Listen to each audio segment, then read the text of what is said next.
This segment sponsored by Foster Financial.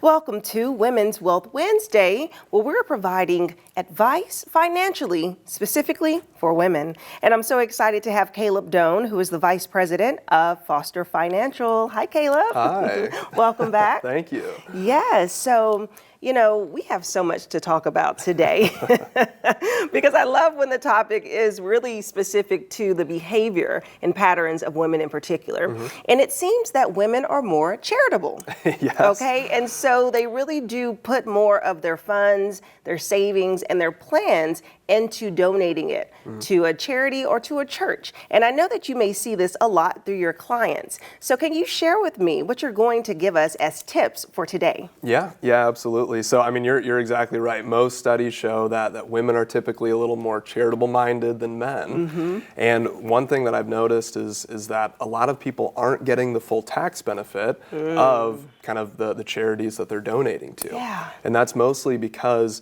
the standard deduction that people take on their taxes, which I know a lot of people have just recently done, the standard deduction is so high that, if they're only donating $5,000 or $10,000, which is a lot still, right, it's still less than the standard deduction, which, for a couple married filing jointly is over $27,000.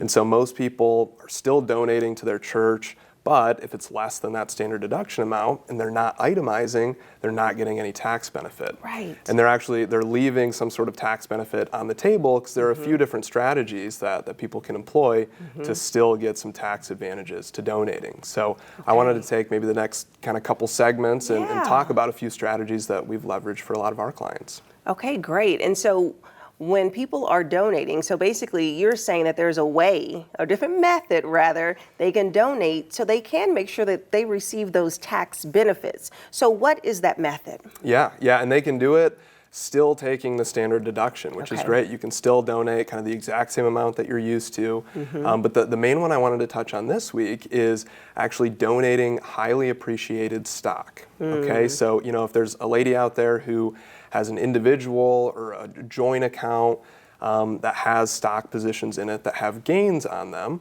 or maybe she inherited some stock positions from her parents, and since she inherited them, they've had more gains on them as well.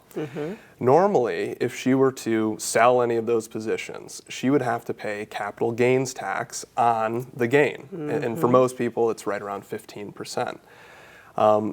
If, however, she donates those stock positions, she doesn't have to pay that 15% tax whatsoever. And so it actually reduces kind of the tax liability of the account over time. And so it can be a really great benefit to take advantage of. And I'm sure what may be going through people's heads is like, how can you give stock? Right? Because it's like stock sometimes is this mysterious investment, strategy that you have to know when to sell and buy and track it. So how do you take that and say, here you go, church, take my stock? It's a great question. So we do this with a lot of our clients, and what you do is you actually leverage this kind of intermediary fund, which is called a donor advised fund. And it's kind of a special account that can hold stock positions and still pay out charities with checks. So the church still gets, cash, they still get a check, but you still get to donate the stock and kind of get that tax benefit from it. And so, for example, if there's, a lady out there who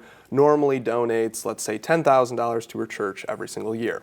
That's below the standard deduction. So she gets, no tax benefit generally from doing that.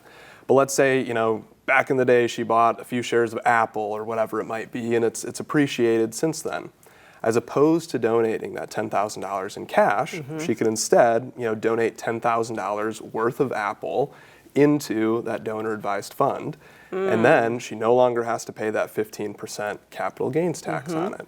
The church still gets the cash, she still gets to take the standard deduction, but she's now reduced her taxable liability. Wow. Wow, that's really smart. Yeah, absolutely. And very creative. And that's the thing. I mean, there's so many options that's out there, and that's why it's so important to talk to a financial advisor. So you all offer complimentary consultations. So what can people expect when they come and talk to you? Yeah. I mean, we love chatting with people during the complimentary consultations.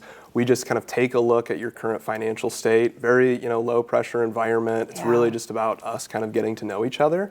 And I essentially have a checklist that says, hey, these different financial strategies will apply to you.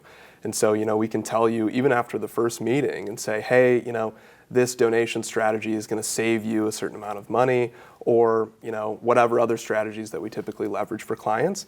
You'll be able to kind of go home and say, hey, I'm leaving tax money on the table, or whatever it might be, and that's how we can help you out. Okay, awesome. Well, thank you so much, Thank Caleb. you. I look forward to seeing you next week.